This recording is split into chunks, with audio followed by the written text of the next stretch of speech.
Hello, hello, hello. Welcome to the stream. Welcome to what I'm now calling the Leeds lunch break, where I'm going to, in the middle of the day at some point, do a quick little stream about a bunch of Leeds United news that has happened recently. It's not going to be a daily thing. It's going to be a when I'm around and when I'm available and when I can be bothered kind of deal. And we're going to just hang out at lunchtime, and it's going to be nice. If you want to have something to eat, have something to eat. If you want to just chill, you can just chill. It's good times. Yeah. In today's stream, we got a lot of things to cover.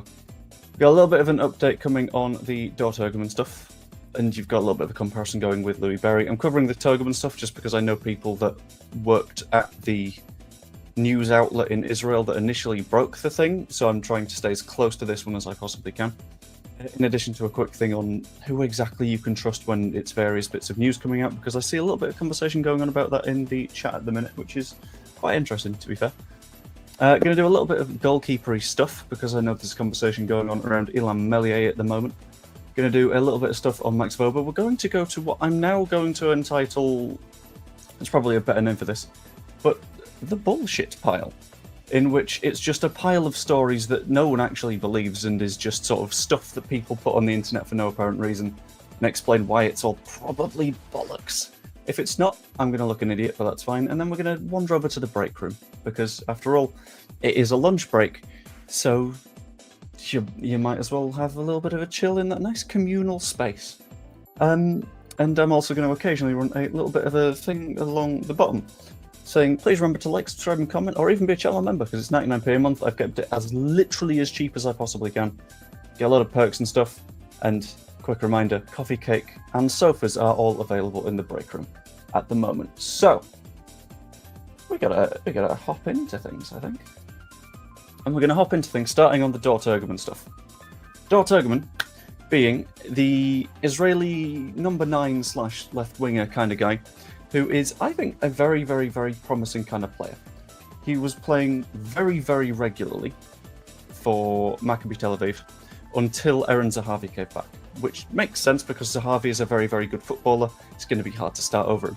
He also plays a little bit on the wing, and this one we felt at the time, at least I felt at the time when I was doing videos on Joe's channel, had a big old bit of...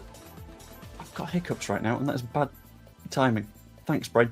And that's sort of... I lost my flow completely there. That's fun. Dor Turgeman.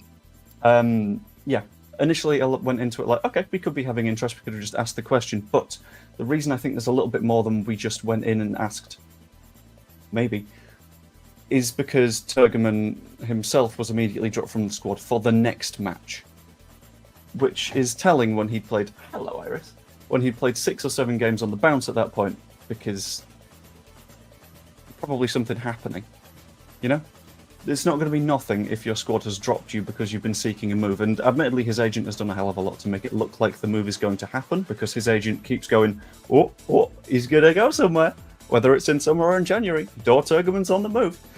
He's been doing his absolute best to sell his player, which makes sense. He wants a good amount of money. Yeah, there's also the fact that this did, as Danny's put, come from the Daily Mail, which is increasingly becoming sort of... Hello. She's just rubbing up against the mic right now. Which is increasingly becoming sort of the 49ers outlet. There is also a lot of conversation going on around Louis Berry, who is an Aston Villa player that is out on loan at the moment, I believe at Stockport. Got a decent number of goals, got a decent number of assists, I think. Is it both, or is it just one? Either way. The reason I wouldn't necessarily look at Louis Berry at the moment is he's not a pure number 9. He plays quite a lot of wing stuff, and we don't really need someone to do wing stuff. We need someone to do the number 9-y thing, which is absolutely fair enough. Hold on, I need to slightly edit that.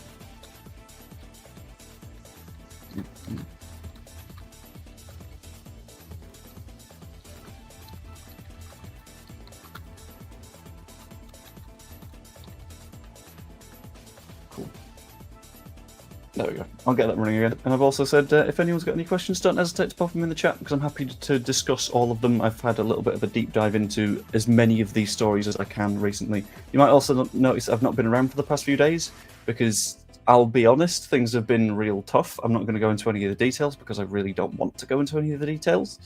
But various things have meant that I've just not been in the headspace to do streams. I've done a couple over on Twitch, which is twitch.tv/Joe Blackburn, I think, or /Joe Blackburn42. But I've absolutely not been in the headspace to do anything outside of just a little bit of gamey stuff.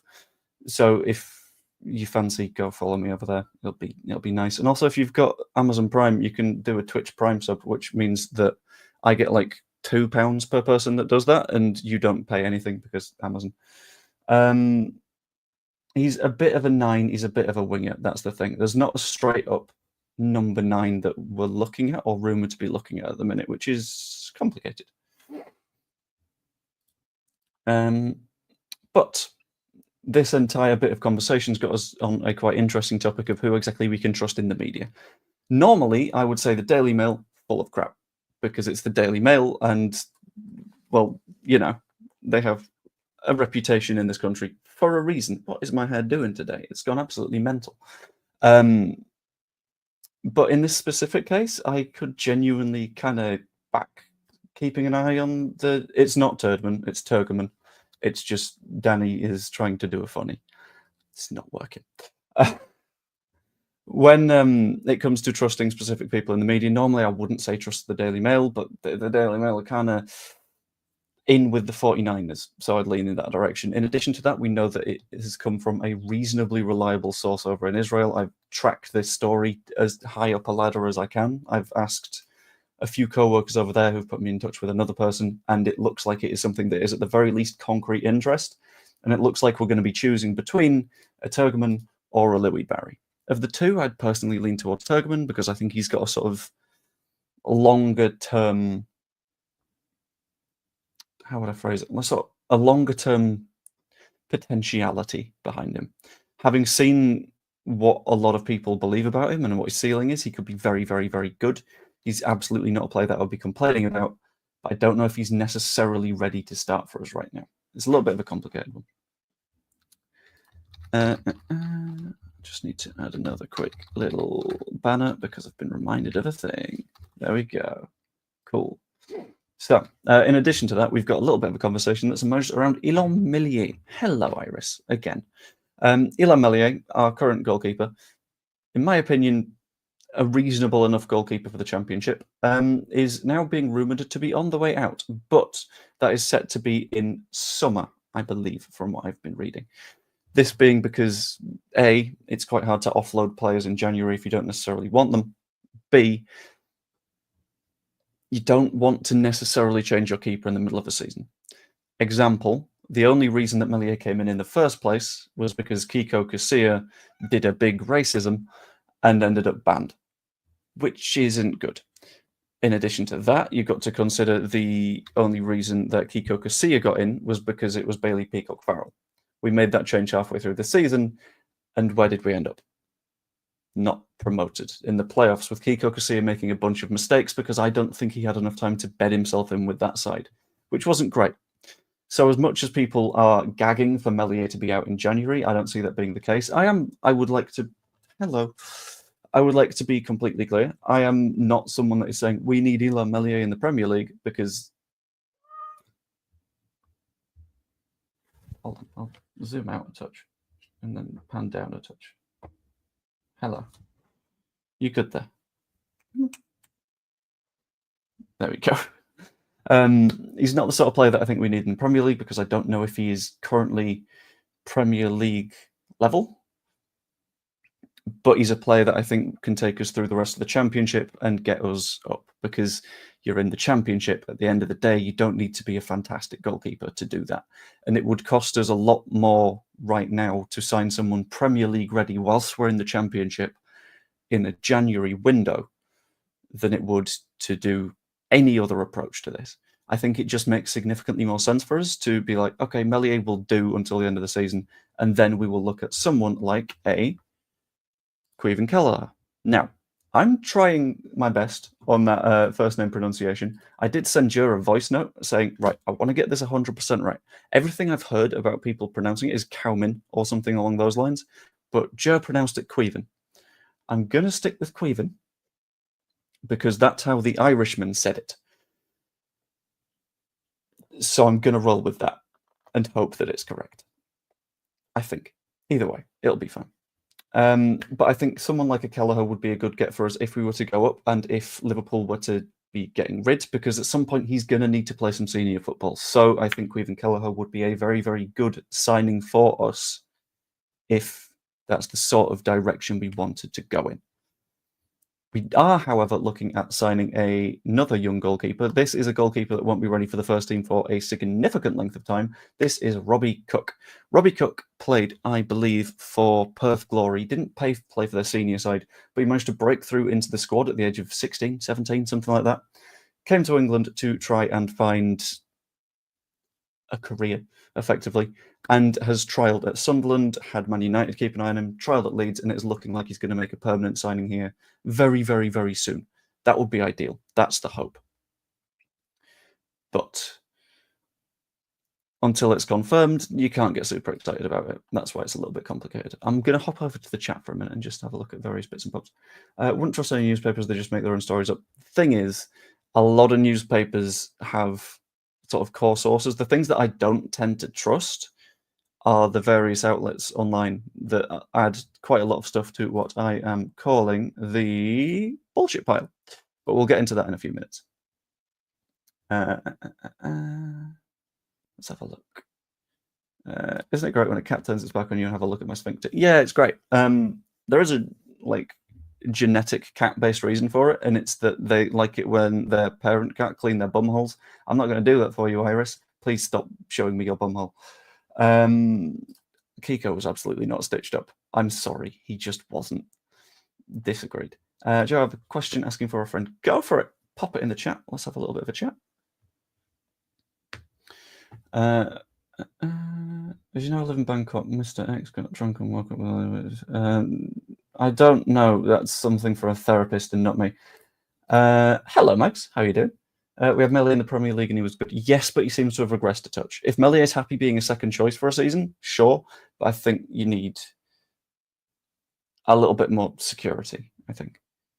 Caoimhín is correct pronunciation, Irish for Kevin. Thank you very much. It's always good to be 100% certain. I've just got a voice note from Jer. I'm going to listen to that very quickly.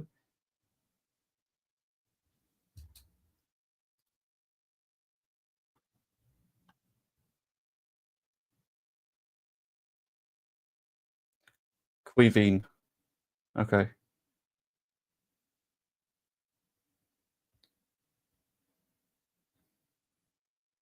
Okay. Cool. No, it's okay. You weren't too late. I had literally just gotten to having a little bit of a chat about that bit of story, and I got close. I got Caoimhín, but for the rest of the stream, I will extend to Caoimhín, so that's all good. Don't worry, you weren't like audible in terms of voice note or anything. It was fine. My response is, so it's all good. Caoimhín. Fantastic. Thank you very much. Hope you enjoyed your little trip out. Cool. Yes, we're going with Caoimhín, I believe.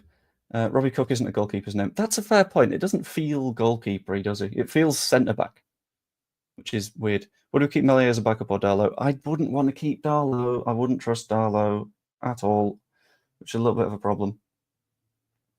Good busy wrapping Mr. Mags' Christmas gift whilst he's come fishing. Ah, lovely jubbly. Anyway, we've got more stories to get to, so I'm going to hop into them.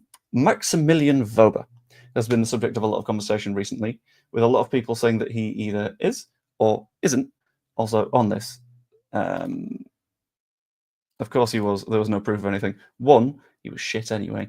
Two, absolutely nothing that I've seen from him says that he wouldn't have done that. The fact that his excuse was he didn't know that that word meant what that meant.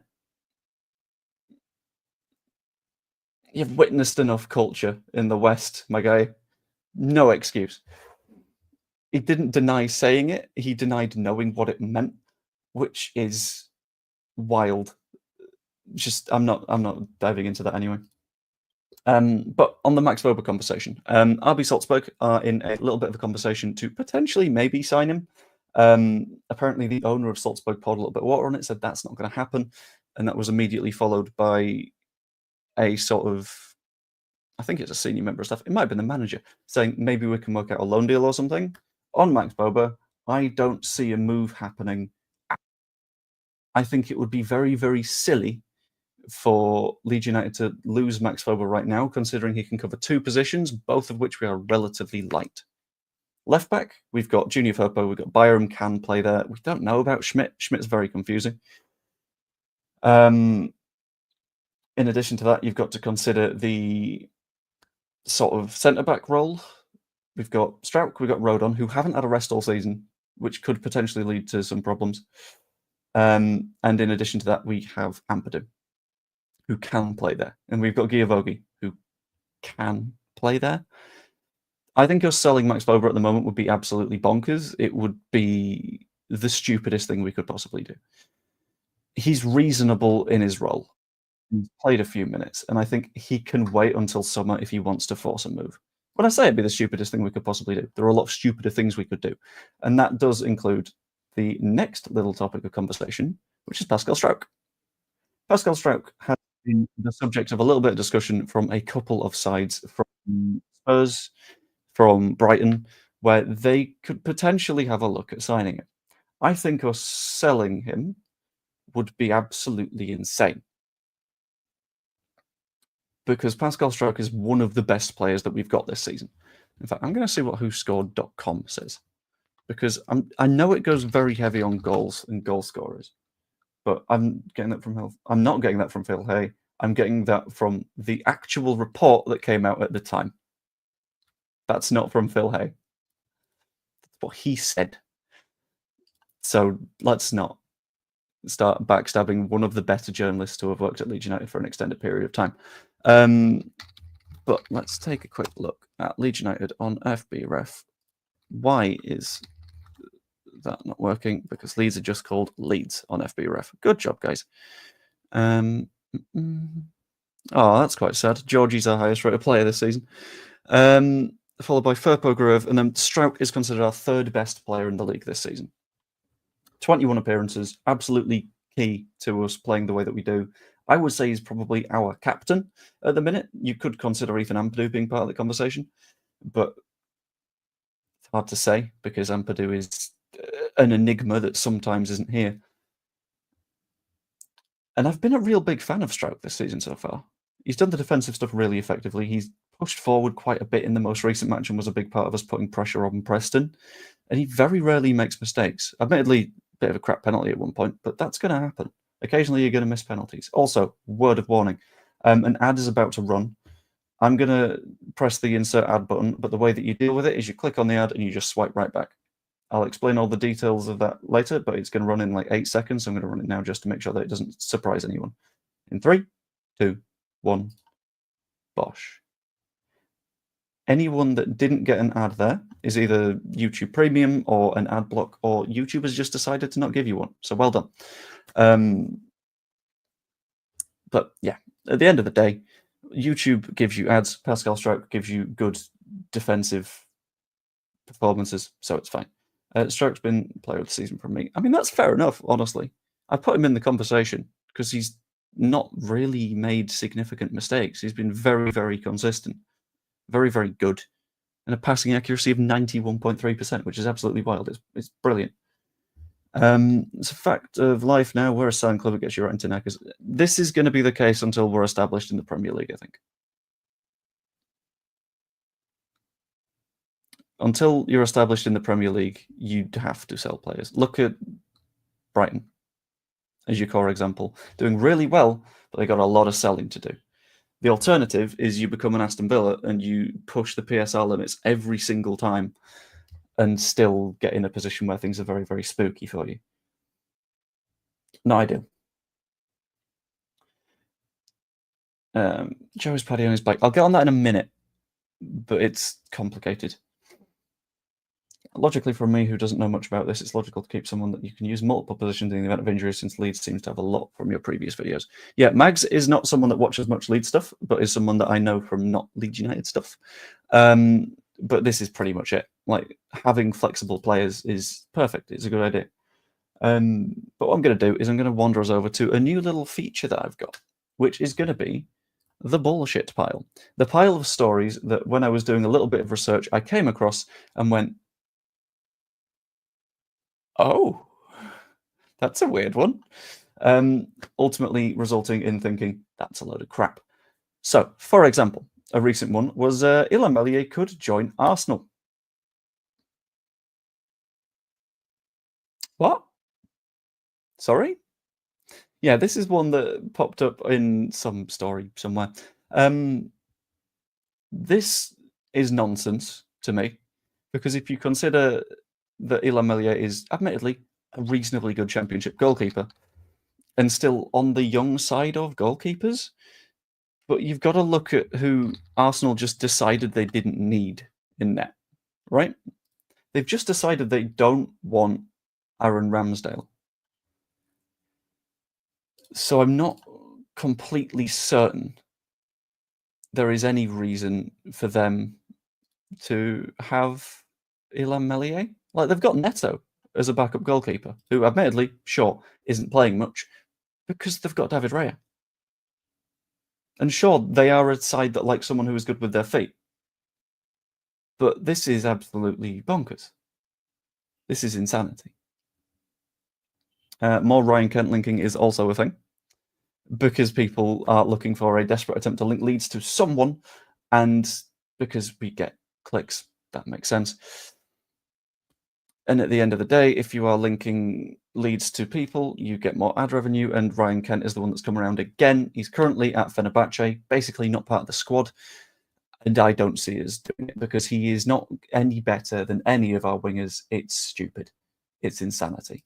Just to address this very, very quickly, we didn't sell players under Bielsa, so we bought better ones. This is true. This is because we had a stupidly thin squad. We didn't have the space to sell any of those players. And let's be honest, if Bielsa would have stayed anyway, we were going to sell Rafinha in that summer. Transfermarkt, Leeds United, all time. And we did sell the first season. Hold on. I'll just quickly find it. The very first season, at the end of it, we sold Jack Clark to Spurs, Pontus Jansson to Brentford, Kemar Roof went to Anderlecht, Peacock Farrell went out, Samu Sayers went out, Ekuban went out, Holm went out. 7 players at the end of the first season when we didn't go up. We also sold at the start of that season Ronaldo Vieira to balance out the finances. And it was the next summer we didn't sell anyone. But that was because we didn't really have any spare players to sell, which is a bit of a problem. Yeah, most of our departures were on free transfers, more than anything else.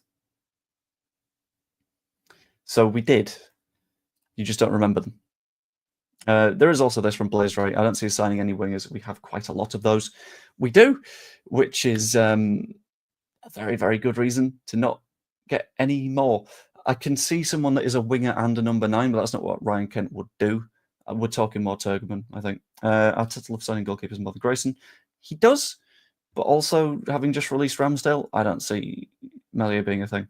We've also had a return of one of my least favourite rumours of the summer, which was Leeds United could sign Ben Godfrey. Now, I'm just going to remind myself of where Ben Godfrey ended up and have a look at a little bit more information on Ben Godfrey. Also, what have I done there? I've accidentally pinned a tab. Well done. Because I know he went to Serie A. I just can't remember what club. Atalanta. So, fair enough to him. He found a very, very nice move for a centre-back.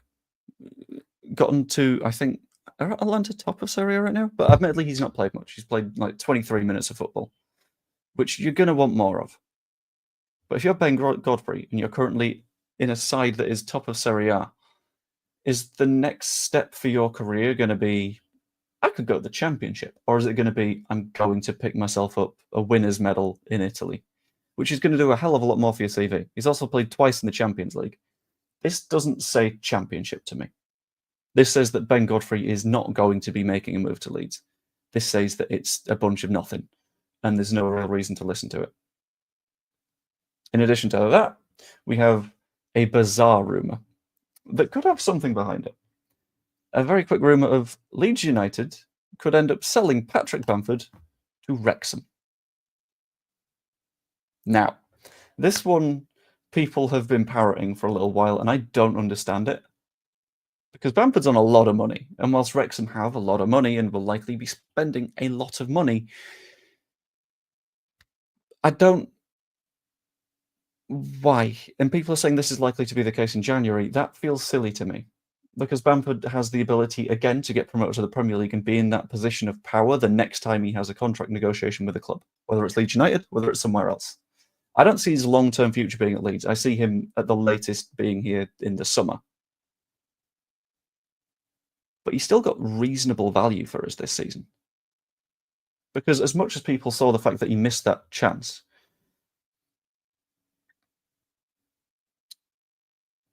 the difference here, in my opinion, is that that chance doesn't exist for Joel Piroe. And it will remain that way. I will continue to have that opinion because it's true. Because in that same match, Joel Piroe, having started and played the entire game, had one shot in the 18-yard box. And that was right in the corner of the 18-yard box. So it was probably 18 yards away anyway. On the other hand, Pat Bamford had 4 attempts within the 18-yard box. He's a closer-up number 9, and that's why I think he's got more of a value when Mateo Joseph isn't necessarily fit and firing, because it works. In addition to that, we've had a little bit of discussion about Genoa maybe having a look at Bamford. I think unless we sign a number 9, a very good number 9, that is ready to come in and actively make a difference in no time at all, the whole Bamford to Wrexham conversation is very weird to me. Mateo Hovis. Yeah, he's hold on. There's something about rising here. I can't work it out. There's a pun. I can't work out the pun. I'm relying on you guys. Please work out the pun for me. 1 second. Need to very quickly listen to a thing.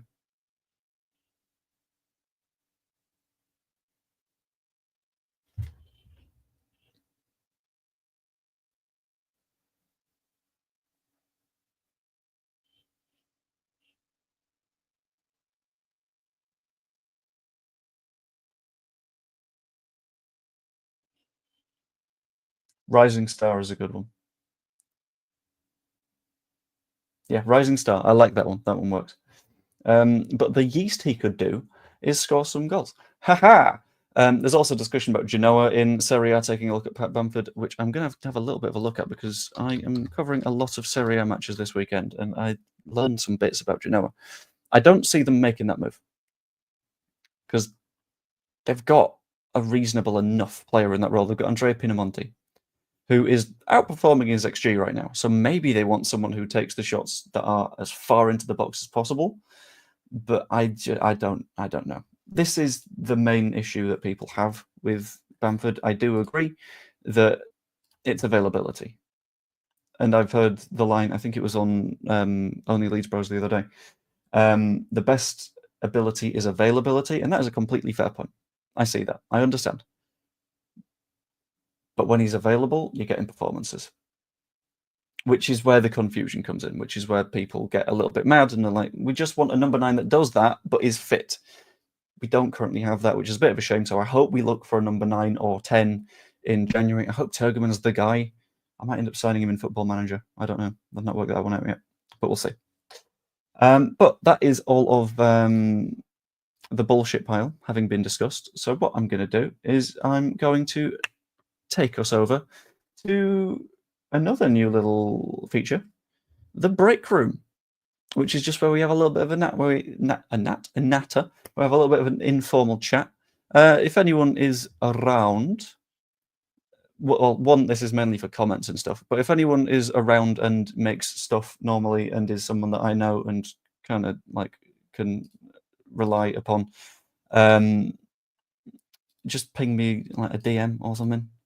Specifically, only Leeds Bros people. I haven't appeared on a stream on either of our channels with you guys, so if you're watching and near a computer, let's have a little bit of a natter. But yeah, that's what the break room is. It's basically a rebranded Questions Corner, but shiny and nice. In fact, hang on, I've got to find a thing.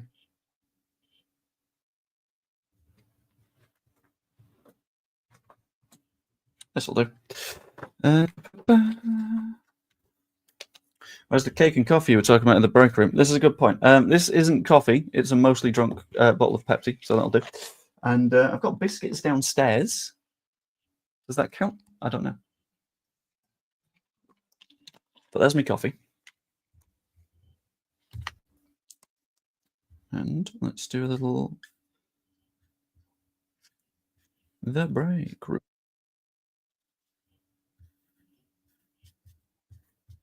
Can you tell that I thought up this entire format of the Leeds lunch break in like 20 minutes when I learned that Crystal couldn't do today? Gosh. The break room isn't in shot. Hey! Let's have a quick look at a question. Thoughts on your Leeds the view experience? I really liked it. It was very, very different in terms of what the format was, because I'm not someone, as you can tell from all of my stuff at the moment, it's very, very edit heavy, right? It's quite,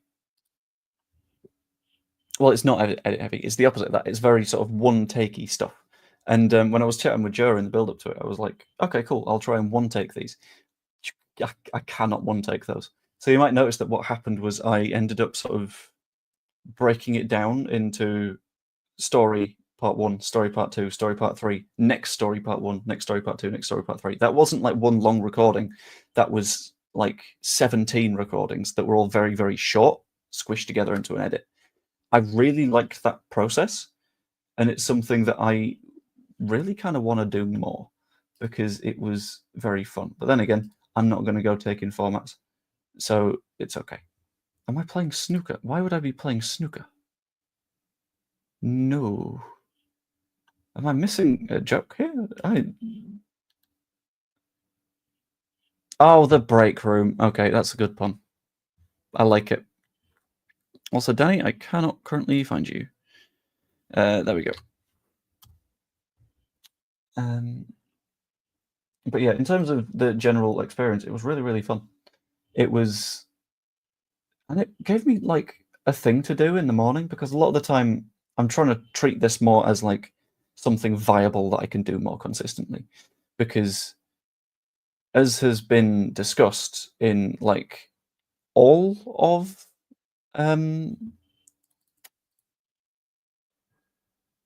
couple of words, where have you gone? As has been discussed before with Joe, like YouTube is not a thing that makes money. Even for like a channel of Joe's size, it's not. So I'm trying to do it as more of like a hobby thing that I'm getting into, and if it grows, it grows. The problem that I'm coming into a little bit more is that it's bouncing off work stuff. So this weekend, for example, I'm not entirely certain if I'll be able to do many videos relating to the matches, because I'm working all the way through Saturday, which I think is it 3 o'clock kickoff, Oxford? Which is a problem, because who knows? But this is it. Yeah, I am absolutely talking bollocks. I fully recognise this. It was on a hold on.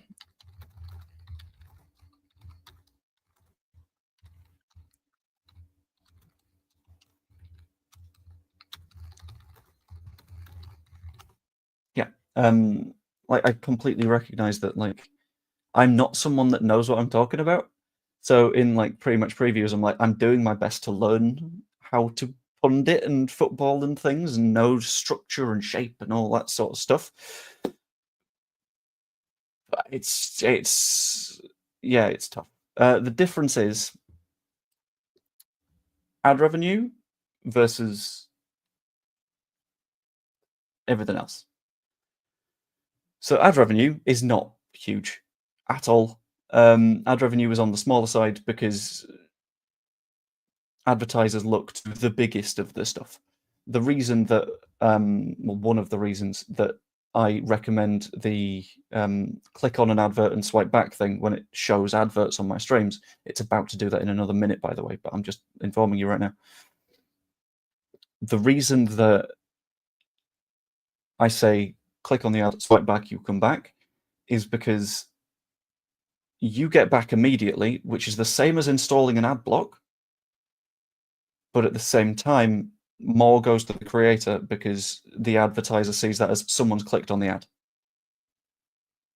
which is big, which is useful, which is really, really helpful. In terms of where the rest of it comes from, also, it's now recommending to do the ad, so I'm going to run that now, and then I'll continue this bit of conversation in case anyone's interested. So I'm going to talk a little bit of bollocks for a moment, aren't I? Hey, let's talk about nothing. Let's talk about nothing. Danny, it was on Twitter, X, whatever you want to call it.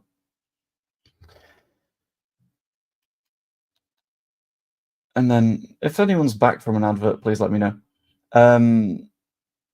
But what the difference is I'm heavily ad revenue shaped. Jer is heavily ad revenue shaped. And there's a difference between that and what happens on live streaming primarily. So mainly I do videos because I can talk short format. When it feels a lot like rambling. Because let's be honest with ourselves here. But the reason theirs is significantly bigger is because super chats are huge for like revenue contribution. And the reason that channel memberships are so big and the reason that I'm kind of pushing them is because those are huge. And admittedly, I might have potentially screwed myself by cutting the channel membership price to as low as I possibly can.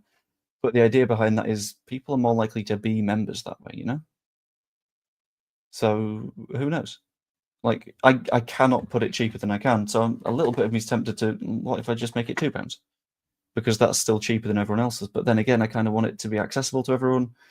It's hard to say. But I'm going to introduce another person to the stream in a moment who has now popped into the waiting room. It's going to be Danny Rumsey, who currently has a hand up to the camera. So I'm going to wait a moment before. There we go. Wait, hands back. No, get that hand out. There we go. Holy, thank you, Wayne, for the gift of memberships. That's really appreciated. Going to Blaze Dre, Only Leeds Bros, Bob and Yeti LUFC, Tom, and Gunslinger S. Thank you very much. That's really appreciated. Oh, thank you, Wayne. Anyway, Danny is now here. Hello, Danny. I have forgotten to fully introduce. There we go. Okay, wait. Yeah, that'll do it. How are we doing? Good day? Middle day? Oh, good, Joe, yourself? Yeah, it's all right. It's a little bit better than other recent days have been. It's been a little bit struggly, but all good. So, of today's stories, we're in the break room, so you got to talk about gossip. Which of these little stories are we thinking is the most stupid and good, or anything at all? I think the Bamford one going. I don't think he goes till summer. Medley going to Arsenal. He must be going to Arsenal women's team. And I've heard, and it's been backed up by a journalist, that we, after a left back, because we don't know what's happening with Firpo, whether he's going to be back or not, and we will go for a forward player if one is available. Okay, that all seems to make sense, I think, because you've got to consider that Firpo we don't know is going to be staying. I hope Firpo stays, purely because at the very least he'd be decent enough backup in that league. Well, the way I see it, Joe, is if they wanted him to stay, they'd have offered him a contract by now. If there wasn't wanting him to stay, they should have sold him in start of season and got some money for him. Bits that I've heard say that it sort of comes down to Firpo. So he's not necessarily going to want to stay in the Championship. If we get promoted, then maybe he'd be open to that conversation. But the club itself might be the other way around on that and say, well, if we don't get promoted, then Firpo can stick around. It's sort of hard to say. I'm just going to quickly address this comment. Would you ever consider a reaction channel? Maybe. It's a question of whether it would do well at all. The issue with that is you're very, very likely to get copyright stricken, and the moment that happens, you get a big problem. And the problem with doing it on a different channel is it's really hard to get enough subscribers going in that sort of direction. I would And say. the, and, the, an- and the answer to the other one with Connor and Joe make it pay, they're doing watch-alongs, so they get more money coming in that way. It's super chats at that point, because I know that Joe doesn't run ads on his stream, but the super chats are big. On this, Joe isn't very reactionary there. Yeah, this is why I don't do watch-alongs, because I know full well that the extent of my reaction to Preston goal, for example, I'm not going to be screaming at a screen. My general reaction was a bit more of a... yeah. Joe's more face than Yeah. It's why when I've done a watch along in the past, I took it as like a really not good experience for me, because it felt like I had to act, and I don't do acting. It felt like my normal reactions are quite quiet and sort of reserved and chill, and it was sort of like, okay, so I need to sort of pretend that I'm losing my shit over this, but I'm not. I can't do that. Oh well. It's fine. It's probably not going to be a thing I do unless some other bits and bobs work themselves out, but I need to have a few chats with people about that. It's a mystery. But yeah, a bit like Goldbridge. I think there's a difference with Goldbridge and Joe and Connor, because at least you know that like Joe and Connor are Leeds fans, whereas Mark Goldbridge is definitely not a Manchester United fan. He lives in Birmingham. And he lives in Birmingham. Yeah, that doesn't necessarily help. I'm doing all right, Dr. Cox. I'm doing okay. Going to be streaming for... Indeed. I'm going to be streaming for maybe 5-ish minutes, by the way, just because I've got a meeting at 2 that I need to do a lot of getting ready for, because if I don't get that meeting right, things go wrong. Can I ask you a question about your work? Your work seems to have more meetings than you do work. That would be because it's a work from home thing. So everything is meetingy, except for when it's the work itself, which is just like sports events. So it's making sure that sort of all of the interaction and stuff that's happening in the chat that we do is going well. And if it doesn't, that's when I need to do the things. But it's more throughout making sure you're going to making sure you're going to be on time. Everything's all set up. Yeah. Because broadcasting is a nightmare industry, but it's kind of fun. I enjoy it. I've got a couple of Women's Champions League matches tonight. I've just been told by surprise that I've got what's the big boxing thing this weekend? Usyk and Fury. Yeah, that's the one that I've just been told that I'm working out of nowhere, which is good. But yeah, this is how I'd respond basically. Just, oh look, a goal. Yeah, probably. That's fair enough. Yep. Yeah, I think I'd stop being a Leeds fan if I had to do it. Yeah, I basically already kind of do watch-alongs, but it's because I'm watching in a Discord channel with my brother and a couple of friends. Yeah. But those are people that I feel like I don't have to... I can be chill with. I don't have to try and like monetize my attempts to enjoy the football. And I don't want it to feel like work. You'd have to put on a persona, do you? That's what it is. Yeah. I can just be me. Plus, another reason that I absolutely cannot be bothered doing watch-alongs is I've done one, and I looked at my numbers on that one, and I looked at Joe's numbers on that one. I was like, this is why I wasn't doing this in the first place. His is 50 times bigger, because completely understandably, because he does a better watch-along than me, and he's been doing it longer. And he's been doing it longer. Yeah, basically. Watch-alongs don't really work for me. But that lets me sort of experiment with the weirder formats like this one, which is fun. Right, I'm going to give it another minute or so. So what I'm going to do for JB and JT, it's just a different sort of take. Go.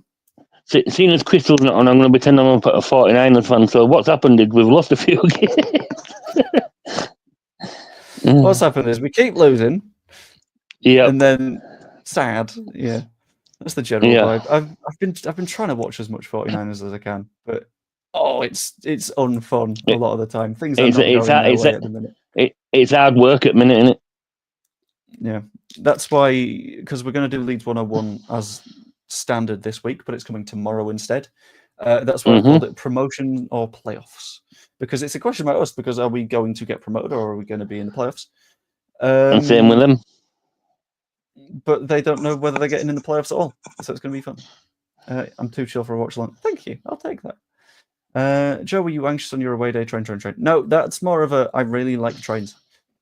That's it. It's more of a public transport is brilliant.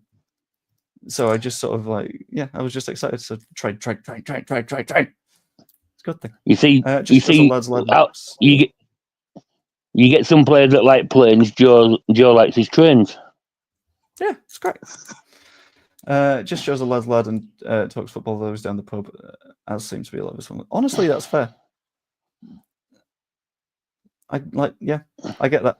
That's the difference. I've never been sort of laddie blokey. Like, don't forget the press. Don't forget the presser tomorrow as well at 1:30. Yeah, I think it's going to be your favourite place. It's great. It's so fun. A lot of people will be like, Joe, you need to stop losing your head at this. I'm fine. I love it, mate. When Joe comes in, I just get my popcorn out, and just sit there and thinking, you just want to get dealt with by Joe, so what's the point? Yeah, I might legitimately, like, if I do a watch along, I might do a watch along to a presser, but a chat along. That could be fun. If I just do a little bit of a chat along and go, well, you see, this person's been mean in the chat. Let's just go in on them. Yeah. I like it. I like the thinking. It's a fun idea. Yeah. I do love my trains. Trains are great. I don't understand why people... Because, people that drive always seem stressed out. I'm never stressed out on a train. Because you know what? You sit don't back, drive? You don't You don't have to stop. You don't have to stop at traffic lights. You don't have to, you know what I mean, sit in traffic. There was one time where we were going to Edinburgh. I think it was on our honeymoon, actually. And before the second to last stop, we just stopped. The train just stopped dead for like 20 minutes. And it turns out because someone on the train in front had, shall we say, a big medical issue. And we were just waiting there. But it was a nice view, so it was fine. It was all good. I think Leeds fans don't like feeling talked down to, which I fail at. I hope I don't feel like I'm talking down to people. I hope not. I hope that's not the vibe. Because if it is, that's going to be quite sad, because that's not the goal. I don't think it's talking down to people. Some people have a way with words. Yeah. You know what I mean? It can be felt as people are getting spoke down to, but if you've got a way with words, you can word it right and everything else. There's been many a time where I've it's whenever I do my politics streams, because in those cases I'm more than happy to, like, admittedly talk down to the odd person, because they will come in and be like, why are you doing this? You don't know your stuff. And it's like, time to flex. There we go. Anyway, I'm do a chill along over the Christmas match of brandy and a mince pie and a sensible chat. I don't know if I'm working over Christmas yet. That's the issue. If I'm not working Boxing Day, surely you won't be. Surely you won't be working Christmas Day, Joe. I did for 3 hours last year because it was the NFL. Jesus. Yeah, so that was fun. I can understand Boxing Day because it's sport that's on, but Christmas Day I wouldn't have thought so. There's loads of sport over on in America on Christmas Day. It just depends on what we've got the TV rights to a lot of the time. Anyway, what I'm going to do is I'm going to draw the stream to a close there, because I am very, very tired and have a meeting in now about 5-6 minutes. Okay, that's sooner than I wanted that to be. But yeah, I hope you've all enjoyed the stream. Hope you enjoyed popping on, Danny. I have, yes. Good to hear. I might be doing a Football Manager stream after me meeting and before my shift, because it'd just be nice to do. And yeah, hope you all enjoyed, and I will see you later. Lovely spending the first Leeds lunch break with you. Ta-ra. Yeah, thank you.